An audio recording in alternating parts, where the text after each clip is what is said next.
दफ्तर खारजा ने भारत की जानिब से अमरीकी सदर डोनाल्ड ट्रंप के एटमी तजुर्बात से मुतालिक बयान को गलत अंदाज में पेश करने के इल्ज़ाम को मुस्तरद कर दिया।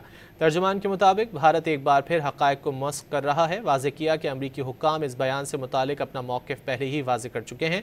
पाकिस्तान का एटमी प्रोग्राम एक मजबूत कमांड एंड कंट्रोल निज़ाम, जामे एक्सपोर्ट कंट्रोल्स और आलमी अदम फैलाव के उसूलों के मुताबिक चल रहा है। भारत की जानिब से पाकिस्तान पर गैर कानूनी एटमी सरगर्मियों के इल्ज़ामात बेबुनियाद और गुमराह कुन हैं। दफ्तर खारजा ने भारत की जानिब से अमरीकी सदर डोनाल्ड ट्रंप के एटमी तजुर्बात से मुतालिक बयान को गलत अंदाज में पेश करने के इल्ज़ाम को मुस्तरद कर दिया।